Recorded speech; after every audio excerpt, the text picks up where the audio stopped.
West Coast.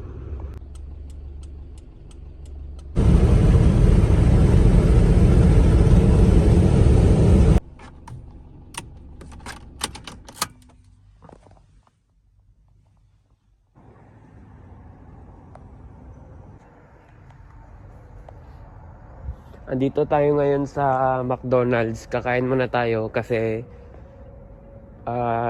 itatry natin yung West Coast. Bali yung first stop natin is Arthur's Pass. Kaya first time din natin magagamit to sa long ride. Hopefully everything goes well. So far okay naman siya from Christchurch. Andito ako ngayon sa Rollstone.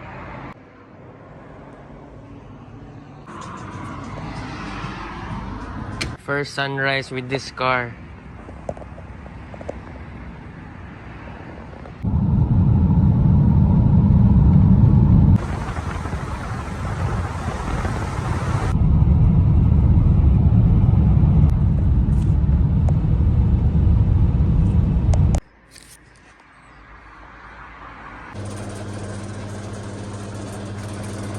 Tingnan niyo yung kotse, guys. Tingnan niyo yung kotse. Andito na tayo ngayon sa Sheffield, guys. Pero matutulog muna ako dito sa parking lot. Nanginginig yung buong katawan ko ang lamig. Ito yung kotse. Tutulog muna tayo sa loob.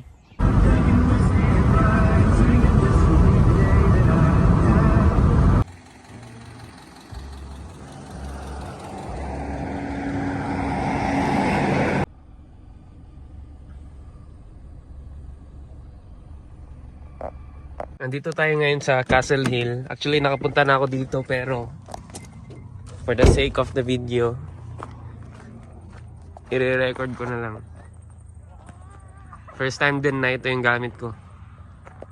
Check nyo na lang yung video ko dyan, guys. Ang ganda niyan, grabe. Dumating ako dito, guys, last time. Dumating ako mga 4 AM. Tapos ako yung pinakauna na tao na dumating. Bali wala pang sakit sa kotse sa parking lot. Kotse ko lang yung naka-park. Papunta tayo ng Arthur's Pass pero papalipad muna tayo ng drone dito. Bawal kasi dun sa Castle Hill eh.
Pa guys, madami pang mga rock formations dun sa mountain.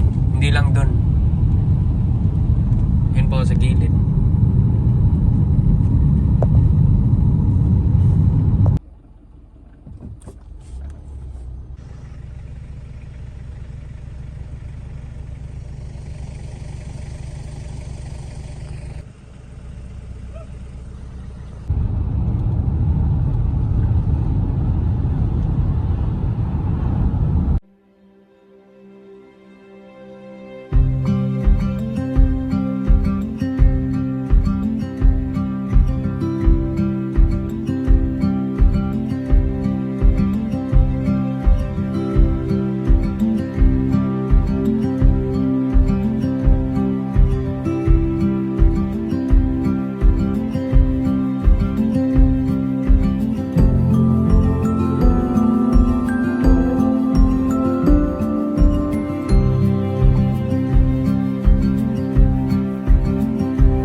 Andito tayo ngayon sa lake. Kalimutan ko anong pangalan nito. Wait lang, check ko. Lake Moana. Person Moana. Tapos lang natin magpalipad ng drone. I think hindi naman bawal dito na part. Tingnan nyo yung sunset dun, guys.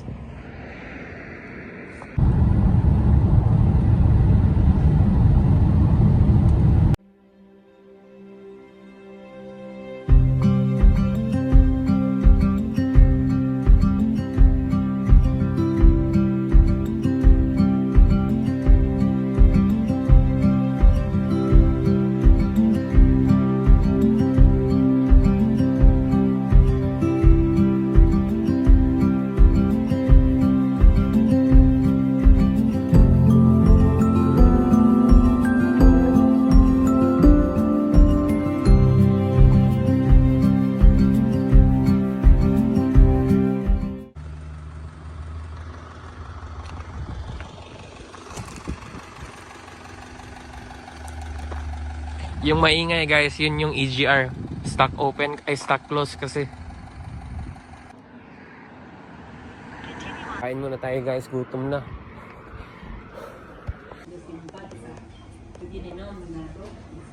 Kakagising ko lang, guys. Dito ko natulog.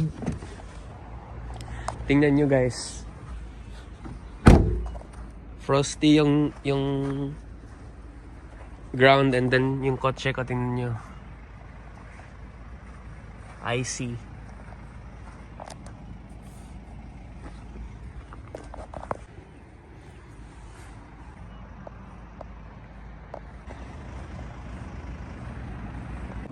Kagabi, dyan tayo kumain. Dyan yung kotse ngayon. And then, dito tayo sa Chaos Cafe.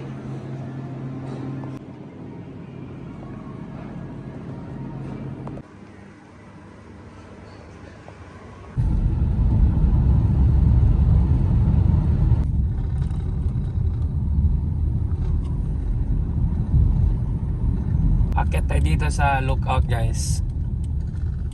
Ano, akit tayo dyan.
Ayan, doon tayo sa taas kanina.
Bali dito guys, papunta na tayo ng Greymouth. Makikita mo lang dito is puro na lang to kahoy. Ayun o. Forest na lang lahat. Update na lang ako pag nasa Greymouth na ako. Tsaka ang sarap ng ano dito, ng sunray. Mainit.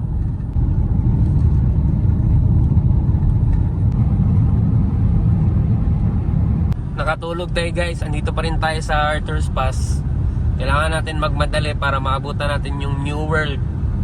Grocery store yan sa Greymouth. Hopefully maabutan natin para makabili pa tayo ng pagkain.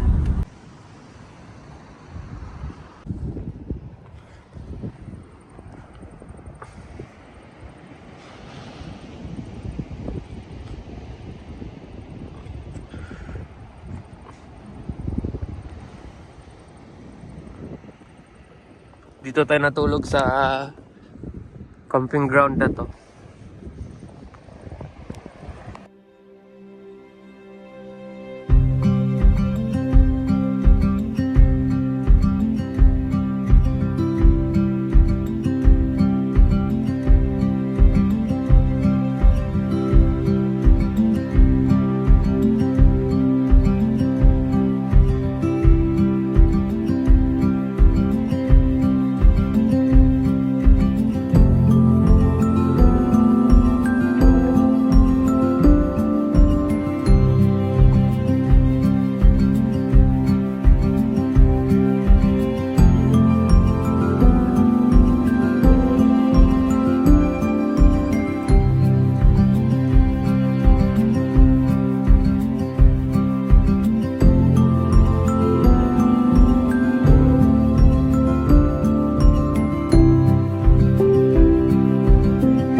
Andito tayo ngayon sa Holiday Park. Top 10 Holiday Park yung pangalan.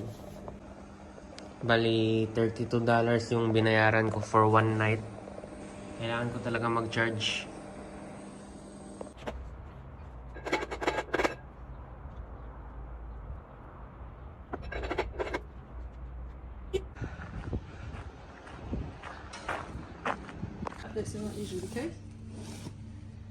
Nandito tayo ngayon sa shop guys. Dito tayo ngayon sa shop kasi nasira yung starter natin. Then napilitan tayong bumili ng starter and bibili tayo ng tools. Dito na tayo guys. Hindi ko na ipapakita paano ito i-install. Basta madali na lang yan.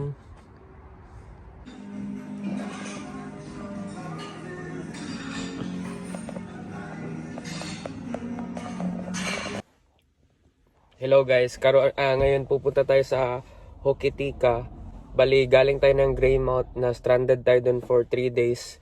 Papakita ko na lang yung mga nangyari. Bali, nasira yung starter ng Odyssey ko. Papakita ko na lang, maglalagay na lang ako ng mga pictures or video clips sa mga nangyari this past 3 days. Kasi na-stuck tayo dun sa Greymouth for 3 days. Ang nangyari guys, nasira yung starter ng Odyssey ko. Itong kotse na to. So I had no choice. Kanina nung na-start ko na siya, nagbi-blink yung D. Akala ko transmission issue. Pala nag-ano lang since tinanggal ko yung manifold at saka yung battery, yung ECU is nagre-relearn. Bali nasa relearn process siya. And ngayon wala na, okay na.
Kakagising lang natin guys.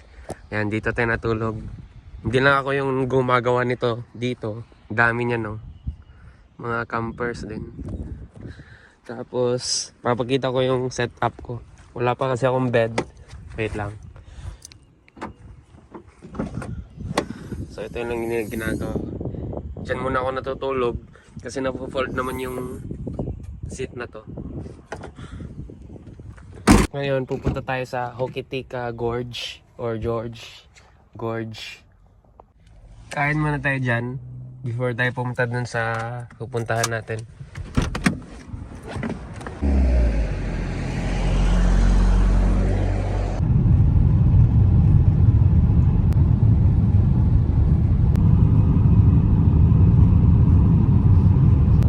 Papunta na tayo sa dun sa pupuntahan natin. Bali, itong place na to is parang countryside na to.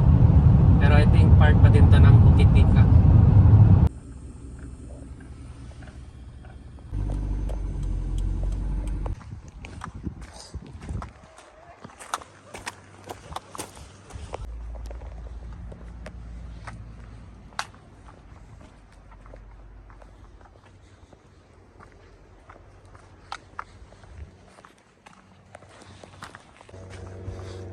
Yan, kailangan pa natin maglakad ng 15 minutes. Nakikita ko na yung tubig guys, grabe. Turquoise talaga yung color.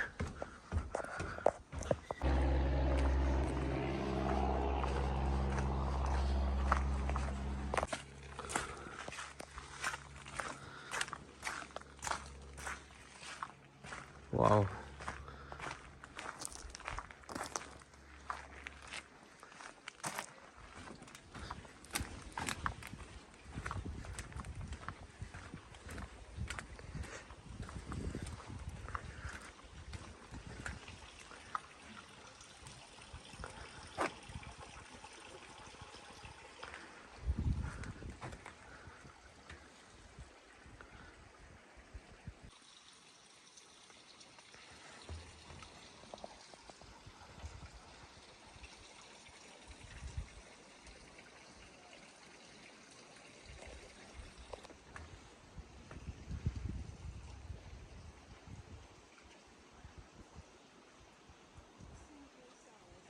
Ayan guys, bawal tayo magpalipad ng drone dito.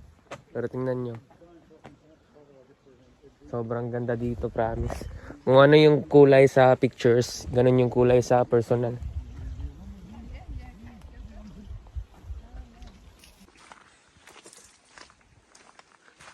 Sabi yung kulay guys, oh.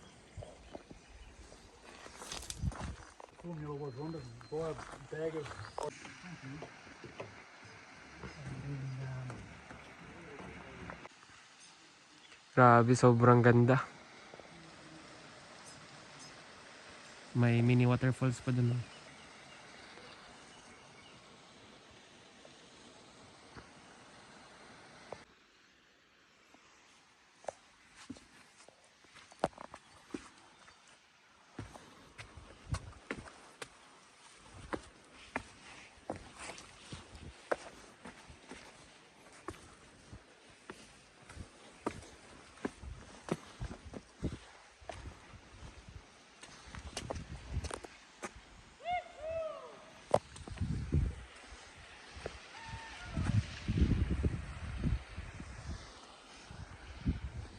Gusto ko tuloy mag-rafting.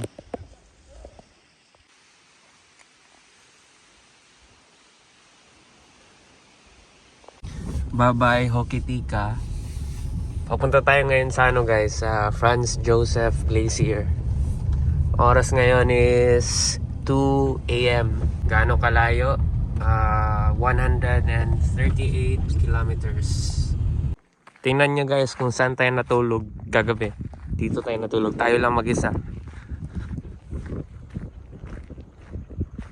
Ayun yung dagat oh. Kita ko sa inyo, wait lang. Diyan tayo dumaan. And then nasa baba yung highway.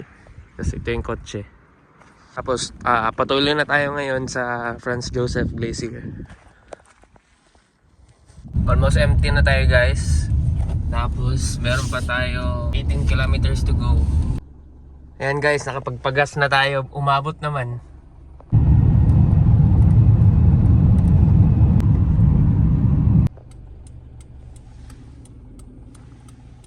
Dito na tayo guys.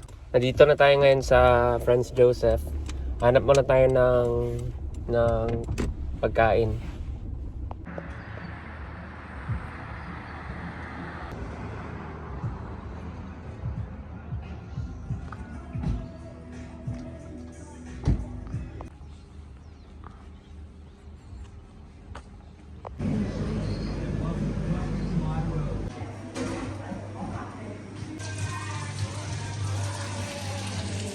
Nagpagupit ako guys for the first time since nung dumating ako dito sa New Zealand.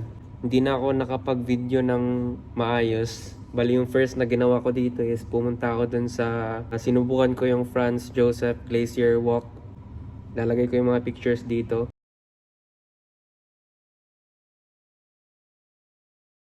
Tapos nung dumating ako dun sa viewpoint, bawal na kasing bumaba beyond the viewpoint. Tapos nung dumating ako sa viewpoint, halos di ko makita yung glacier kasi pangit ng weather tapos umuulan.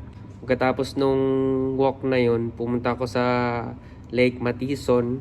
Lalagay ko din yung pictures dito. Pero hindi siya worth it dahil sobrang cloudy nung day na yun. Then after nun, pumunta ako sa tawag dito, sa Peter's Pool. Nung time na pumunta ako sa Peter's Pool, napaka worth it nun. Papakita ko yung pictures dito.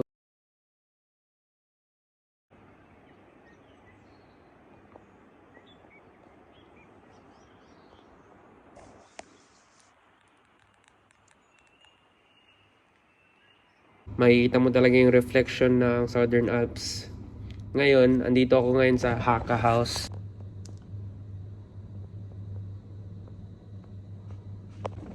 Andito ako ngayon sa Haka House guys. Dito ako nagsistay. Ang pangit ng weather for the past few days.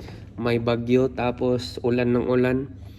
Pero ngayon walang ulan. Tapos hinihintay kong mag 5 AM kasi pupunta tayo dun sa Okarito Beach. And itatry natin yung Okarito Trig Walk. Hopefully makapag-video ako. Papakita ko sa inyo.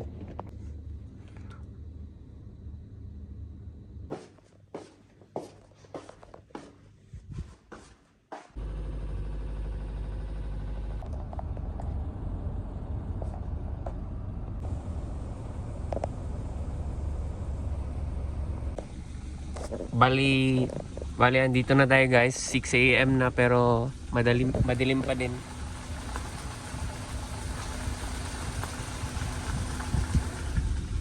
Pagdating ko kanina dito sa Okarito, You have arrived. pagdating ko kanina dito nakakatakot kasi parang ghost town. Ang dilim pero may mga bahay.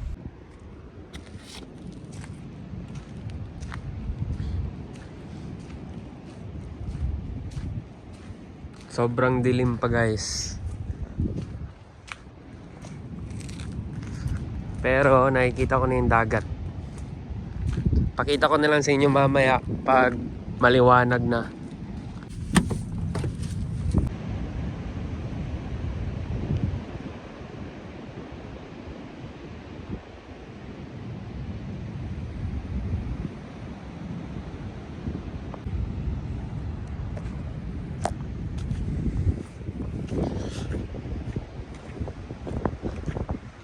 May waterfalls doon.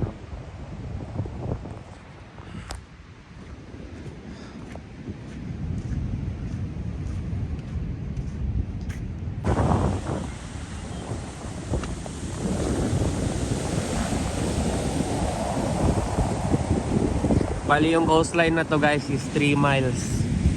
So mahaba siya. Hindi natin susubukan. Hanggang dun. Ayun yung concept.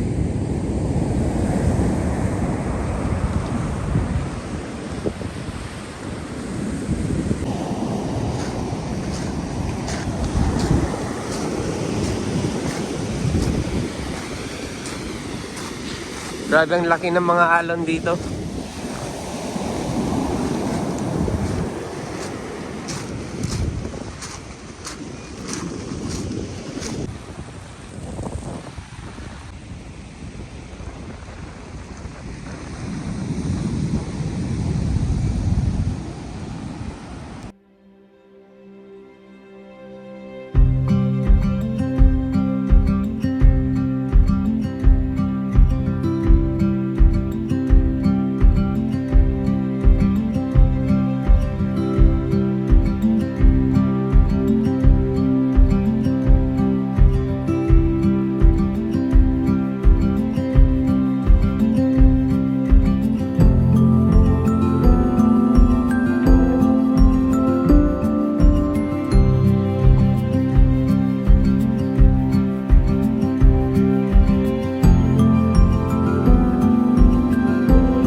Yan guys, nakabalik na tayo dito sa town. May binili tayo dito sa Foursquare. Dinner natin mamaya. Pero, kakain tayo ng steak ngayon dito sa restaurant. Pangalan ng restaurant is The Landing. Ayan o, malapit lang.